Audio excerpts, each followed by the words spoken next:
Hello बेटा, welcome. बेटा आज का टॉपिक है हमारा शब्द विचार। शब्द विचार का फर्स्ट पार्ट हम देख चुके हैं। पार्ट 2 डालेंगे आज शब्द विचार में।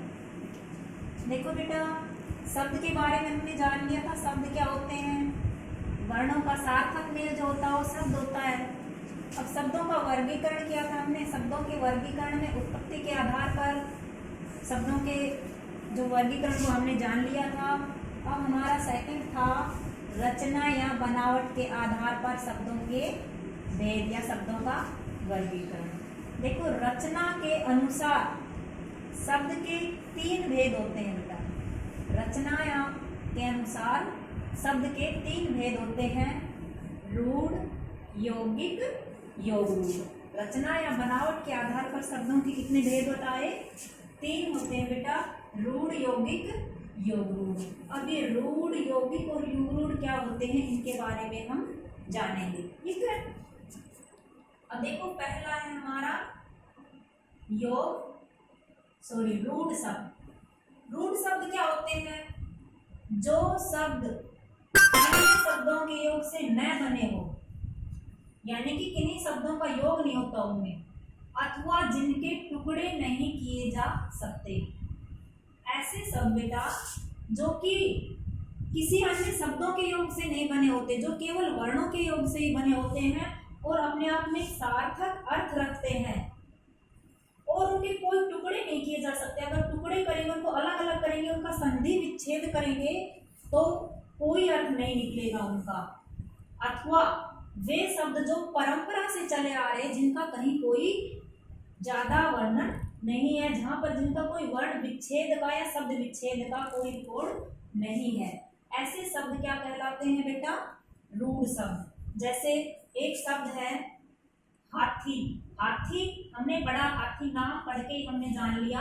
हाथी विशालकाय, एलिफेंट वाला हाथी जो हम देखते हैं, एक जानवर है, जंगली जानवर हाथी। हमारे माइंड में तुरंत विचार आया कि हाथी एक विशालकाय पशु है, अतः ये एक सार्थक शब्द है।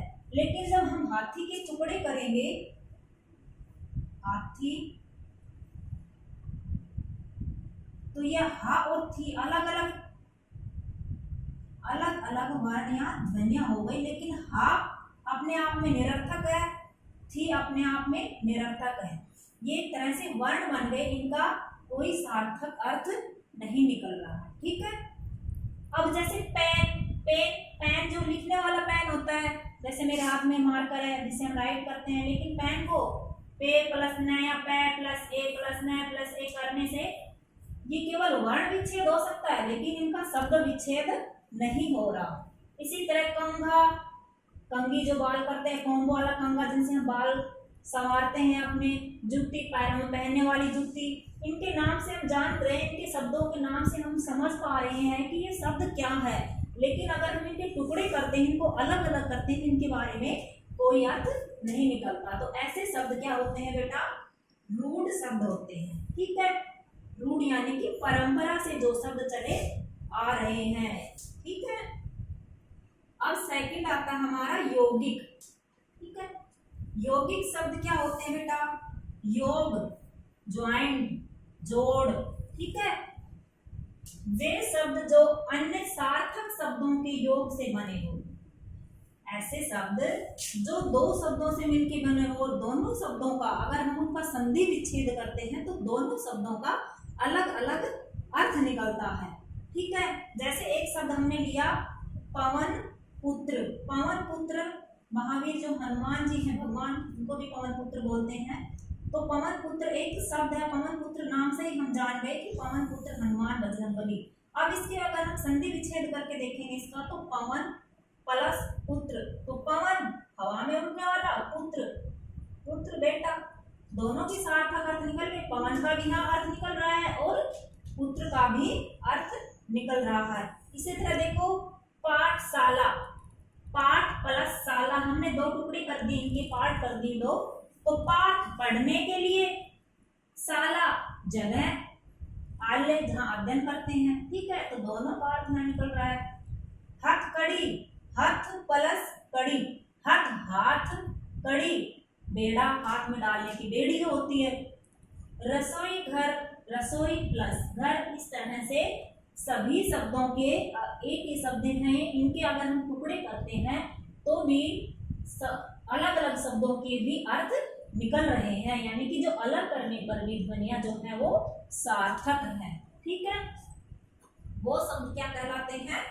यौगिक। अब आ गया हमारा योग रूढ़। योग रूढ़ का अर्थ बेटा वे शब्द जो सामान्य अर्थ प्रकट ना करके अपना एक विशेष अर्थ प्रकट करे। योग रूढ़ शब्द क्या होते हैं बेटा? ऐसे शब्द जिनका कोई सामान्य कॉमन अर्थ नहीं निकलता है, जिनका कोई अलग से ही अर्थ निकलता है, जिनके टुकड़े करने पर हमें कोई अलग अर्थ दर्शाता है, दिखाई देता है। जैसे एक शब्द लिया हमने लंबोदर। लंबोदर तो हम जानते हैं, लंबोदर कौन है? गणेश भगवान है। लेकिन जब देखो इस लंबोदर के अगर हमने टुकड़े किए, लंबा है उदर जिसका अर्थात गणेश, यानी कि लंबोदर का एक विशेष अलग से अर्थ निकला गणेश। ठीक है, इसी तरह देखो दशानन, दस है आनंद जिसके अर्थात रावण, 10 मुखों वाला 10 सरों वाला कौन है? रावण। इसलिए इसी तरह से दशानन का भी एक अलग से अर्थ निकला। इसी तरह से पंचानन, 5 है आनंद जिसके कौन है? 5 आनंद वाला पंचमुखी हनुमान। वीणा पाणी, वीणा है हाथ में जिसके, ठीक है, सरस्वती माँ। इसी तरह बहुत सारे और भी अन्य उदाहरण हैं। तो ये योग रूढ़ शब्द एक तरह से जो हमारा बहुव्रीहि समास है उसको भी दर्शा रहा है यहाँ पे। अब आता है बेटा देखो रचना या बनावट के आधार पर हमने शब्दों के भेद जाने, रूढ़, यौगिक, योग रूढ़, रूढ़, यौगिक, योग रूढ़, तीनों को हमने डेफिनेशन और एग्जाम्पल सहित जाना। ठीक है, अब है प्रयोग। प्रयोग के आधार पर शब्द के भेद। प्रयोग के आधार पर बेटा शब्दों के 2 भेद होते हैं, विकारी और अविकारी।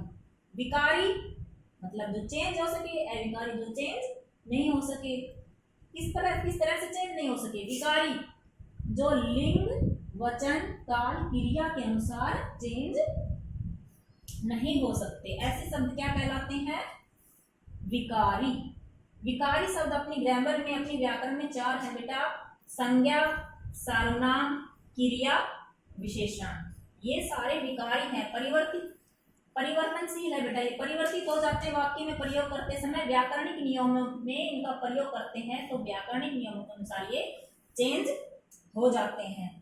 संज्ञा, सर्वनाम, क्रिया, विशेषण, इनको हम जानते हैं बेटा। संज्ञा किसी का भी नाम संज्ञा होती है, संज्ञा की जगह प्रयुक्त शब्द सर्वनाम होते हैं। कोई भी काम करना क्रिया कहलाती है, किसी भी चीज की विशेषता क्या होती है? विशेषण। तो संज्ञा शब्द हमने लिया, जैसे लड़का एक संज्ञा शब्द है, लड़का एक संज्ञा शब्द है। ठीक है, तो लड़का जो है इसको हम लड़का, लड़के, लड़कों, चेंज हो रहा है बेटा ये हर परिस्थिति में वचन लिंग के अनुसार। एक है तो लड़का, बहुत सारे हैं तो लड़के, है ना, 2 हैं तो लड़के, बहुत सारे हैं तो लड़कों, इस तरह से चेंज हो रहे हैं। सर्वनाम शब्द है, एक है तो है, बहुत सारे हैं तो वे। क्रिया खाती है, खाता है, खाते हैं। विशेषण सुंदर, सुंदरता, सुंदरी, इस तरह से ये चेंज हो रहे हैं। ठीक है, और अविकारी शब्द कौन कौन से हैं बेटा? अविकारी शब्द क्या होते हैं? हमने जाना कि वाक्य में प्रयोग करते समय जिन शब्दों का रूप नहीं बदलता, ये भी 4 होते हैं, क्रिया विशेषण, संबंध बोधक, समुच्चय बोधक, विस्मयादि बोधक। क्रिया विशेषण क्रिया की विशेषता बताने वाले शब्द होते हैं। संबंध बोधक 2 संज्ञा या सर्वनामों विशेषता दर्शाते हैं। समुच्चय 2 वाक्यों को जोड़ते हैं। विस्मयादि बोधक विस्मय, हर्ष, शोक, घृणा का बोध करवाते हैं। ठीक है बेटा, इनको हम जानते हैं। तो ये शब्द जो होते हैं अविकारी है, ये वाक्य में प्रयोग करते समय किसी भी परिस्थिति में चेंज नहीं होते। जैसे मैंने एक उदाहरण लिखा है बेटा, यहाँ देखो, श्याम और श्याम, सॉरी 2 बार श्याम लिख दिया, श्याम और राम लिख देते हैं यहाँ पर।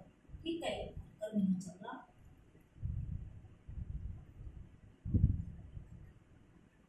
श्याम और यहाँ राम है, आएगा बेटा। श्याम और राम दोनों लड़के हैं, श्याम और राम,